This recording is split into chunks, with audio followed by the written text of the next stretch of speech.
નમસ્કાર મિત્રો, crack Gujarat police exam આયોજિત જીકે ટેસ્ટ સિરીઝમાં આપ સૌનું એક બાર ફરીથી હાર્દિક સ્વાગત છે। તો મિત્રો, આજે તમારી સમક્ષ 20 MCQ પૂછવામાં આવશે અને દરેક પ્રશ્નમાં 4 ઓપ્શન આપવામાં આવશે અને સાચો જવાબ પસંદ કરવા માટે તમને 5 સેકન્ડનો સમય પણ આપવામાં આવશે। તો મિત્રો, આ ક્વિઝ કોન્સ્ટેબલ, ESI, PSI અને ક્લાસ 3 ની દરેક એક્ઝામ માટે હેલ્પફુલ રહેશે। તો આ વિડીયોને અંત સુધી નિહાળજો। તો વિથઆઉટ વેસ્ટિંગ ટાઈમ આજના વિડીયોને આપણે શરૂ કરીએ। પહેલો પ્રશ્ન છે કે કચ્છ જિલ્લાની અંદર કુલ કેટલી નદીઓ આવેલી છે? 185, 127, 35 કે 97?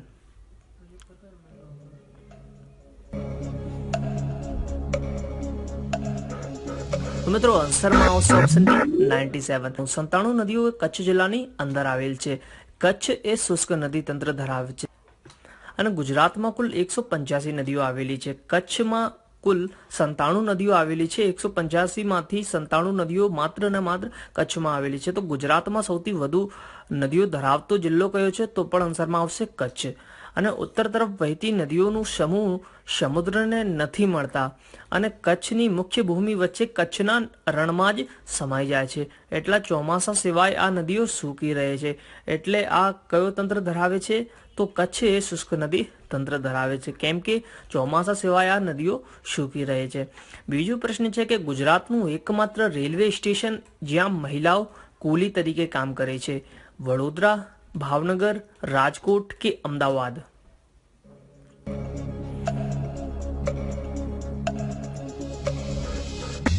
મિત્રો, આન્સરમાં આવશે ઓપ્શન બી ભાવનગર। ભાવનગર જિલ્લા એકમાત્ર રેલવે સ્ટેશન છે જ્યાં મહિલાઓ કુલી તરીકે કામ કરે છે। ભાવનગરની વાત કરીએ તો ભાવનગરમાં ગાંઠિયા અને પટારા ખૂબ જ જાણીતા છે। યુકેલિપ્ટસ એટલે કે નીલગિરીનો જિલ્લો પણ ભાવનગરને કહેવાય છે અને ભાવનગર વનસ્પતિ ઘીના ઉત્પાદનમાં આખા ગુજરાતમાં એ પ્રથમ ક્રમે છે। બલવંતરાય મહેતા, નરસિંહ મહેતા, રવિશંકર રાવલ અને મોરારી બાપુ જેવા પ્રખ્યાત લોકોનું જન્મ સ્થળ પણ ભાવનગર છે। ત્રીજો પ્રશ્ન છે કે જગન્નાથ એ પ્રખ્યાત મંદિર ભારત દેશના કયા રાજ્યમાં આવેલ છે? મિઝોરમ, આંધ્રપ્રદેશ, ઓડિશા કે તમિલનાડુ?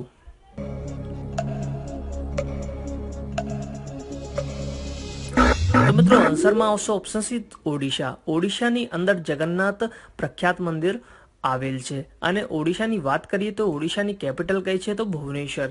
અને મુખ્યમંત્રી કોણ છે? તો નવીન પટનાયક। અને રાજ્યપાલ કોણ છે? તો ગણેશીલાલ। એ આટલી ઇન્ફોર્મેશન ઓડિશા રાજ્યની છે। અને ઓડિશાની મંદિરની વાત કરીએ તો કોણાર્કનું સૂર્ય મંદિર એ પણ ઓડિશાની અંદર આવેલ છે। એ આખા ભારતમાં પ્રખ્યાત મંદિર છે। અને ધૌલી પણ ઓડિશાની અંદર આવેલ છે, ઉદયગીરી પણ ઓડિશાની અંદર આવેલ છે। ધૌલી એ અશોકના શિલાલેખ અને શાંતિ સ્તૂપ માટે પ્રખ્યાત છે અને ઉદયગીરી એ મૌર્યકાલીન બૌદ્ધ ગુફાઓ અને હાથી ગુફાઓ અને વાઘ ગુફાઓ માટે પ્રખ્યાત છે। ચોથો પ્રશ્ન જોઈએ કે વિશ્વનું સૌથી મોટું બંદર કયો છે? વિશ્વનું સૌથી મોટો બંદર કયો છે? કંડલા, વોશિંગ્ટન, ન્યુયોર્ક કે મુંબઈ?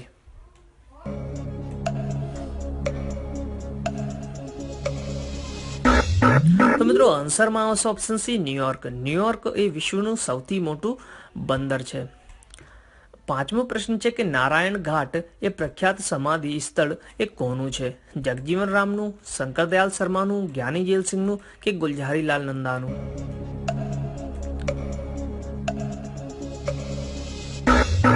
તો મિત્રો, આન્સરમાં આવશે ઓપ્શન ડી ગુલઝારીલાલ નંદા। નારાયણ ઘાટ સમાધિ સ્થળ ગુલઝારીલાલ નંદાની છે।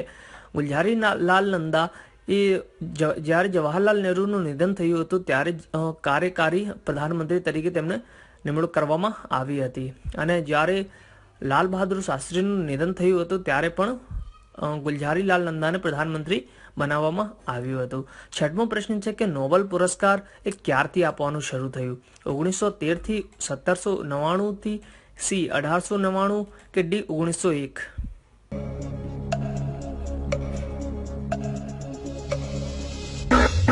તો મિત્રો, આન્સરમાં આવશે 1901। 1901 થી નોબેલ પુરસ્કાર આપવાનું શરૂ થયું।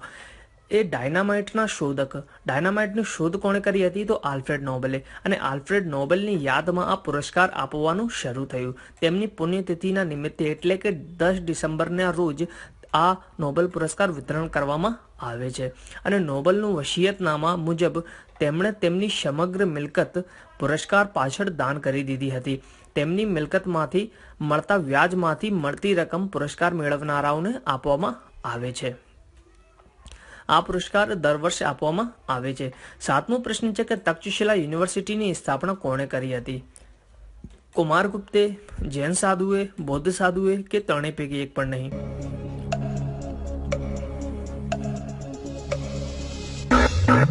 તો મિત્રો આન્સરમાં આવશે ઓપ્શન સી, બૌદ્ધ સાધુએ. બૌદ્ધ સાધુએ તક્ષશિલા યુનિવર્સિટીની સ્થાપના કરી હતી.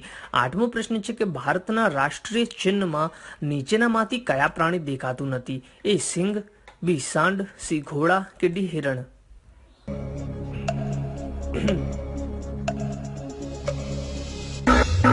તો આન્સરમાં આવશે ઓપ્શન ડી, હિરણ. હિરણ એ ભારતના રાષ્ટ્રીય ચિહ્નમાં દેખાતું નથી. 9મો પ્રશ્ન છે કે ભારતનો રાષ્ટ્રીય આદર્શ વાક્ય કયો છે? સત્યમેવ જયતે, વંદે માતરમ, જય જવાન જય કિસાન કે જય હિન્દ?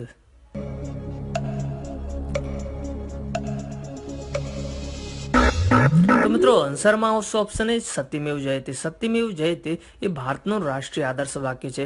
ભારતની અંદર કુલ 108 ઉપનિષદ છે. મુંડકોપનિષદમાંથી સત્યમેવ જયતે લેવામાં આવ્યું છે. 10મો પ્રશ્નની વાત કરીએ કે 4, એના પછી 9, એના પછી 13, 22, 35 અને પછી શું આવશે? 57, 70, 63 કે 75?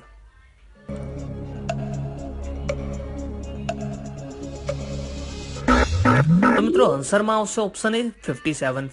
કઈ રીતે એ પણ જોઈ લઈએ. 4 અને 9 વચ્ચેનો તફાવત કેટલો છે? તો 5 નો. અને 9 અને 13 વચ્ચેનો તફાવત કેટલો છે? તો 4 નો. તો 5 અને 4 મેચ નથી થતા. તો આપણે શું કરીશું? 13 થી 4 ને બાદ કરીશું. 13 થી 4 બાદ કરીશું તો કેટલા આવશે? 9 આવશે. 9 ક્યાં છે? તો અહીંયા છે. અને 22 માંથી 9 બાદ કરીએ તો કેટલું આવશે? 13 આવશે. અને 35 માંથી 13 બાદ કરીએ તો કેટલું આવશે? 22 આવશે. તો અહીંયા એક વેલ્યુ હશે જેની સાથે આપણે 22 ને બાદ કરતા 35 આવશે. તો એ વેલ્યુ કઈ છે? તો 57 ને આપણે ટ્રાય કરીએ કે 57 માંથી 22 ને બાદ કરીએ તો કેટલા આવે છે? 35 આવે છે. તો બોલે હા. તો મિત્રો આન્સરમાં શું આવશે? 57. 11મો પ્રશ્ન છે કે એ બી, બી એ, એબીસી, CBA, ABCD તો પછી શું આવશે? DCBA, BACD, CABD કે DBAC?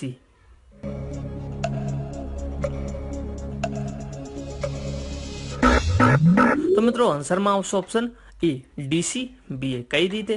તો AB નું શું થયું છે? તો ક્રમ ઉલટાયા છે. અને ABC નું શું થયું છે? ક્રમ ઉલટાયા છે. AB નું શું થઈ ગયું? BA.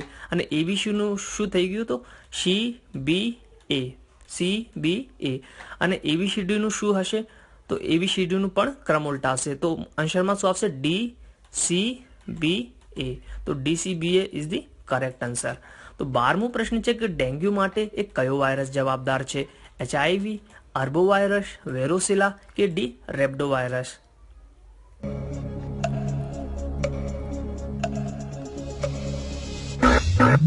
તો મિત્રો આન્સરમાં આવશે ઓપ્શન બી, અર્બો વાયરસ. અર્બો વાયરસ એ ડેન્ગ્યુ માટે જવાબદાર વાયરસ છે.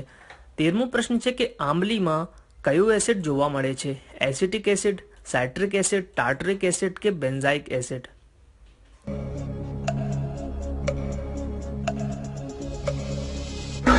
તો મિત્રો આન્સરમાં આવશે option C, tartaric acid. Tartaric acid એ આંબલીમાં જોવા મળે છે. અને વિનેગરમાં એસિટિક એસિડ જોવા મળે છે. અને લીંબુ અને નારંગીમાં સાઇટ્રિક એસિડ જોવા મળે છે. આંબલીમાં ટાર્ટરિક એસિડ જોવા મળે છે. અને ફૂડ પ્રોસેસિંગમાં બેન્ઝોઇક એસિડ જોવા મળે છે. 14મો પ્રશ્ન છે કે ટેન્કની શોધ કોણે કરી હતી? ગુટનબર્ગ, લિપમેન, અર્નેસ્ટ સ્યુટન કે GL બેયર્ડ?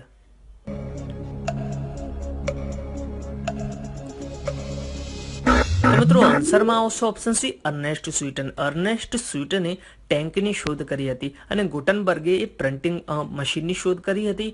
લિપમેન એ કલર ફોટોગ્રાફીની શોધ કરી હતી. અર્નેસ્ટ સ્યુટને ટેન્કની શોધ કરી હતી. અને GL બેયર્ડે યાંત્રિક ટેલિવિઝનની શોધ કરી હતી. 15મો પ્રશ્ન છે કે કાર્ડિયોગ્રામનો ઉદ્દેશ્ય શું છે? હૃદયના ધબકારાની દબાણની અસર નોંધાતું સાધન, બી ખૂબ જ શક્તિશાળી કાનો ઉત્પન્ન કરી યોગ્ય નિયંત્રણ કરે છે, ત્રીજું કે તાર સંદેશો નોંધાવનાર યંત્ર કે ડી ધરતીકંપને તીવ્રતાનું માપન કરતું યંત્ર? તો મિત્રો આન્સરમાં આવશે ઓપ્શન એ, હૃદયના ધબકારાની દબાણની અસર નોંધાતું સાધન છે કાર્ડિયોગ્રામ. 16મો પ્રશ્ન છે કે કોસ્મોલોજી એ કયા ક્ષેત્ર વિશે અધ્યયન કરતું શાસ્ત્ર છે? બ્રહ્માંડની ઉત્પત્તિ અને વિકાસ અંગેના અભ્યાસ કરતું શાસ્ત્ર, બી આરોગ્ય અને સ્વચ્છતા અંગેનું વિજ્ઞાન, ત્રીજું સી કે પ્રાણીઓની ઉત્પત્તિ વિશેનું અધ્યયન, કે ડી સ્થાનિક ભૂગોળ તેમજ જમીનનો અભ્યાસ કરતું વિજ્ઞાન.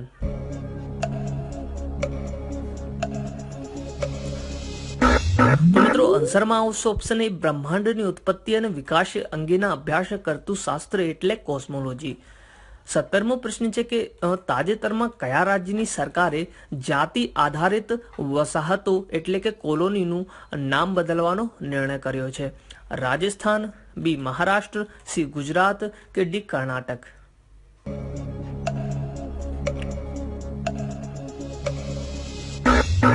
તો મિત્રો આન્સરમાં આવશે ઓપ્શન બી મહારાષ્ટ્ર. વાત કરીએ મહારાષ્ટ્રની, તો તાજેતરમાં મહારાષ્ટ્ર રાજ્ય મંત્રીમંડળો મહારાષ્ટ્રની વસાહતોનું નામ બદલવાનો નિર્ણય કર્યો છે, જેમાં જાતિ આધારિત નામો છે જેમ કે મહારવાડા, માંગવાડા, બ્રાહ્મણવાડા અને માલીગલી જેવા સમાધાનો જે ત્યાં વસતા લોકોની જાતિ દર્શાવે છે તેમનું નામ બદલવામાં આવશે. અને આ સ્થાનો નેતાઓના નામ પર અથવા સમતાનગર અથવા ભીમનગર, જ્યોતિનગર, સાહુનગર અને ક્રાંતિનગર તરીકે તેમના નામ આપવામાં આવશે. અને વાત મહારાષ્ટ્રની થઈ છે તો મહારાષ્ટ્રના કેપિટલ રાજધાની કઈ છે તો મુંબઈ. અને રાજ્યપાલ કોણ છે તો ભગતસિંહ કોશિયારી. અને હાલમાં મુખ્યમંત્રી કોણ છે તો ઉદ્ધવ ઠાકરે. ઉદ્ધવ ઠાકરે મહારાષ્ટ્રના હાલના ચીફ મિનિસ્ટર છે. અને કયા પાર્ટીના છે તો શિવસેના. મહારાષ્ટ્રના કરંટ અફેરની વાત કરીએ નવેમ્બર-ડિસેમ્બર, કે તાજેતરમાં મહારાષ્ટ્રના મુખ્યમંત્રી ઉદ્ધવ ઠાકરે મહાઆવાસ યોજનાની શરૂઆત કરી છે. ક્વેશ્ચનમાં આવશે કે મહાઆવાસ યોજનાની શરૂઆત કોણે કરી તાજેતરમાં? તો આન્સરમાં આવશે આપણા ઉદ્ધવ ઠાકરે. અને મિત્રો આ યોજના અંતર્ગત 8.82 લાખ ઘરો બનાવવામાં આવશે. અને મહારાષ્ટ્રના પરબડી જિલ્લામાં એશિયામાં પ્રથમ સૌર ઉર્જા સક્ષમ ટેક્સટાઇલ મિલની સ્થાપના થવાની છે. અને મહારાષ્ટ્રના રાજ્યપાલ ભગતસિંહ કોશિયારીએ મુંબઈના રાજભવનમાં મહારાષ્ટ્રના ભૂતપૂર્વ શિક્ષણ પ્રધાન રાજેન્દ્ર દરડા દ્વારા રચિત માંજી ભીટ એટલે કે મારી દિવાલ, માંજી એટલે મારી, ભીટ એટલે દિવાલ, મારી દિવાલ નામનું પુસ્તકનું વિમોચન કર્યું છે. અને ભારતીય સેના અને મહારાષ્ટ્ર પોલીસે મહારાષ્ટ્રના પૂનાના લુલનનગર ખાતે આતંકવાદ વિરોધી કવાયત એટલે કે સુરક્ષા કવચનું આયોજન કર્યું હતું. મફત સ્વાસ્થ્ય વીમો પ્રદાન કરાવવાળું રાજ્ય મહારાષ્ટ્ર છે. અને મહારાષ્ટ્રના મુખ્યમંત્રી ઉદ્ધવ ઠાકરે કોરોના વાયરસ રોગચાળાના ફેલાવનારને રોકવા માટે મારું કુટુંબ મારી જવાબદારી નામનું રાજ્યવ્યાપી અભિયાન શરૂ કર્યું હતું. અને તાજેતરમાં મહારાષ્ટ્રમાં વીજળીની લાઈનો અને ટ્રાન્સમિશન ટાવરોના નિરીક્ષણ માટે ડ્રોનનો ઉપયોગ કરવામાં આવશે. અને આવું કરવા વાળું તે પ્રથમ રાજ્ય બનશે. અને નામનું રોજગાર પોર્ટલ શરૂ કરવામાં આવ્યું છે. અને તાજેતરમાં મહારાષ્ટ્રના મુખ્યમંત્રી ઉદ્ધવ ઠાકરે કોવિડ-19ના દર્દીઓ માટે વિશ્વની સૌથી મોટી plasma therapy trial project Platina નામથી શરૂ કરી છે. અને તાજેતરમાં મહારાષ્ટ્ર સરકારે રાજ્યમાં મૂડી રોકાણને આકર્ષિત કરવા માટે મહાપરવાના નામની યોજના પણ લોન્ચ કરી હતી. અને તાજેતરમાં મહારાષ્ટ્રમાં અન્નપૂર્ણા પહેલની શરૂઆત પણ કરવામાં આવી હતી. અને તાજેતરમાં મહારાષ્ટ્ર પર વિશેની આગાહી કરવા માટે લોસ નામની સિસ્ટમ પણ બનાવવામાં આવી હતી. તો મિત્રો આ ઇન્ફોર્મેશન તમારી એક્ઝામ માટે ખૂબ જ મહત્વપૂર્ણ રહેશે. 18મો પ્રશ્ન છે કે આરટીજીએસ સિસ્ટમને ક્યારથી 24 કલાક ઉપલબ્ધ કરાવવાની આરબીઆઈ જાહેરાત કરી છે? 14 ડિસેમ્બરથી, 15 ડિસેમ્બર, 16 ડિસેમ્બરથી કે 17 ડિસેમ્બરથી?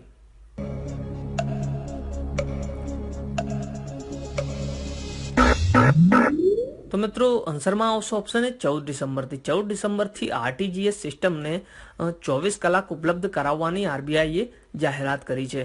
અને મિત્રો રિઝર્વ બેંક ઓફ ઇન્ડિયાએ જાહેરાત કરી છે કે આરટીજીએસ સિસ્ટમ 14 ડિસેમ્બર 2020ના રોજ 12:30 કલાકથી વર્ષના બધા દિવસો પર 24 કલાક ઉપલબ્ધ કરાવવામાં આવશે. મિત્રો આરટીજીએસનું ફૂલ ફોર્મ શું છે તો રિયલ ટાઈમ ગ્રોસ સેટલમેન્ટ. અને હાલમાં ગ્રાહકો માટે આરટીજીએસ સિસ્ટમ ઉપલબ્ધ છે. સવાર 7 થી સવાર 7 થી સાંજના 6 વાગે દરમિયાન. અને આરટીજીએસનું સંચાલન આરટીજીએસ સિસ્ટમ રેગ્યુલેશન્સ 2013 દ્વારા ચાલુ રહેશે. અને એન્ડ ઓફ ધી ડે અને સ્ટાર્ટ ઓફ ધી પ્રોસેસીસ પ્રક્રિયાઓનું વચ્ચેનું અંતરાલ સિવાય ગ્રાહકો અને આંતર બેંક વ્યવહારો માટે આરટીજીએસ ઉપલબ્ધ રહેશે. અને સરળ કામગીરીને સરળ બનાવવા માટે ઇન્ટ્રા લિક્વિડિટી એટલે કે આઈડીએલ સુવિધા પણ ઉપલબ્ધ કરાવવામાં આવશે. અને મિત્રો એનઈએફટીનું ફૂલ ફોર્મ શું છે એ પણ એક્ઝામની દ્રષ્ટિએ ખૂબ જ મહત્વપૂર્ણ છે. તો મિત્રો આન્સરમાં છે નેશનલ ઇલેક્ટ્રોનિક ફંડ ટ્રાન્સફર. આરબીઆઈની વાત કરીએ તો આરબીઆઈની સ્થાપના 1 એપ્રિલ 1935ની રોજ કલકત્તામાં થઈ હતી. અને હેડક્વાર્ટર ક્યાં આવેલ છે હાલમાં આરબીઆઈનું? તો મુંબઈની અંદર આવેલ છે. અને ગવર્નર કોણ છે એ આરબીઆઈના? તો શક્તિકાંત દાસ. કેટલામાં નંબરના? તો 25 નંબરના. 19મો પ્રશ્ન છે કે તાજેતરમાં આંતરરાષ્ટ્રીય નાગરિક ઉડ્ડયન દિવસ ક્યારે મનાવવામાં આવ્યો? 1 ડિસેમ્બરે, 5 ડિસેમ્બરે, 3 ડિસેમ્બરે કે 7 ડિસેમ્બરે?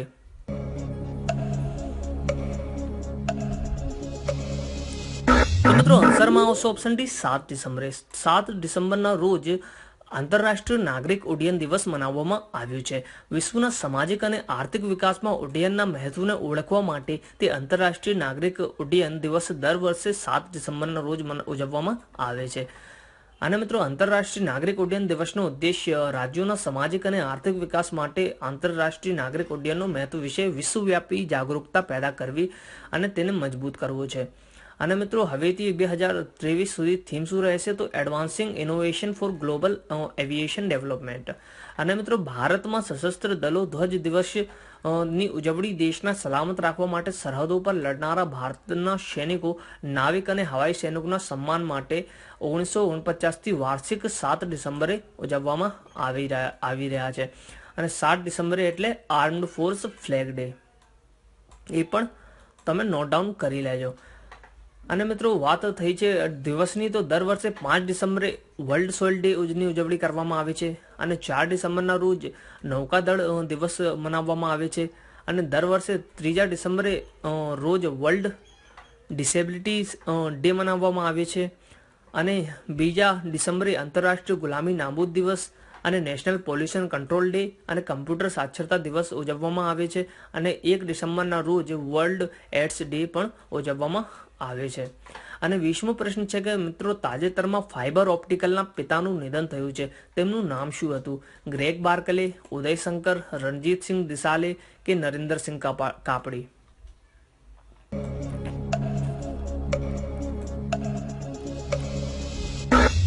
તો મિત્રો આન્સરમાં આવશે ઓપ્શન ડી નરેન્દ્રસિંહ કાપડી. નરેન્દ્રસિંહ કાપડીએ તાજેતરમાં ફાઇબર ઓપ્ટિકલના પિતા તરીકે ઓળખાતા હતા. ન્યૂઝ બુલેટિનની વાત કરીએ કે તાજેતરમાં કઈ બેંક દ્વારા લેન્સ ધી લેન્ડિંગ સોલ્યુશન શરૂ કરવામાં આવી છે? તો પીએનબી એટલે પંજાબ નેશનલ બેંક દ્વારા. તાજેતરમાં કયા ભારતીયને the Straits Time Asian of the year ઘોષિત કરવામાં આવ્યું છે? તો આધાર પૂનાવાલા. આધાર પૂનાવાલાને the Straits Times Asian of the year ઘોષિત કરવામાં આવ્યું છે. અને મિત્રો તાજેતરમાં કોની બાટા કંપનીના ગ્લોબલ સીઈઓ તરીકે નિમણૂક કરવામાં આવી છે? તો સંદીપ કટારિયા. સંદીપ કટારિયાની બાટા કંપનીના ગ્લોબલ સીઈઓ તરીકે તેમની નિમણૂક કરવામાં આવી છે. સંદીપ કટારિયાએ માત્ર ભારતના સીઈઓ હતા, પણ એ તાજેતરમાં આખી બાટા કંપનીના સીઈઓ બની ચૂક્યા છે. અને મિત્રો તાજેતરમાં Fortune business person of the year તરીકે કયા ભારતીયોનું નામાંકન થયું છે? તો અજય બંગા અને શાંતનુ નારાયણનું. અને તાજેતરમાં ફોર્મ્યુલા 2 રેસ જીતવાવાળા પ્રથમ ભારતીય કોણ બન્યા છે? તો જોન દારૂવાલા. જોન દારૂવાલા હાલમાં ફોર્મ્યુલા 2 રેસ જીતવાવાળા પ્રથમ ભારતીય બન્યા છે. પ્રીવિયસ વિડીયોનું આન્સર છે મિત્રો એમ વેંકૈયા નાયડુ. અને મિત્રો પરમાર રાહુલે ખૂબ સરસ આન્સર આપ્યા છે કે એમ વેંકૈયા નાયડુ અને કેટલામાં નંબરના ઉપરાષ્ટ્રપતિ છે? તો 13મા નંબરના. અને ભારતના રાષ્ટ્રપતિ કોણ છે? તો રામનાથ કોવિંદ. એ કેટલામાં નંબરના રાષ્ટ્રપતિ છે? તો 14મા નંબરના. અને મિત્રો એક ક્વેશ્ચન તમારા બધા માટે કે તાજેતરમાં કયા રાજ્યમાં મ્યુનિસિપલ કચરા પર આધારિત 11.5 મેગાવોટ પાવર પ્લાન્ટ સ્થાપવામાં આવશે? પ્રીવિયસ વિડીયો જોયું હશે તો આન્સર તમને તરત જ આવડી જશે. મિત્રો આન્સર તમને કમેન્ટ બોક્સમાં લખજો અને તમારા જવાબ કેટલા સાચા પડે છે એ પણ કમેન્ટ બોક્સમાં લખજો. તો મિત્રો હજુ પણ તમે ચેનલમાં નવા છો અને સબસ્ક્રાઇબ કરવાનું બાકી છે તો ચેનલમાં સબસ્ક્રાઇબ કરી બાજુમાં આવતા બેલ આઇકનને પ્રેસ કરજો, જેથી તમને અમારા આવનારા વિડીયોની નોટિફિકેશન સૌથી પહેલા માળે. તો ફરી એક નવા વિડીયો સાથે મળીશું. જય હિન્દ, વંદે માતરમ.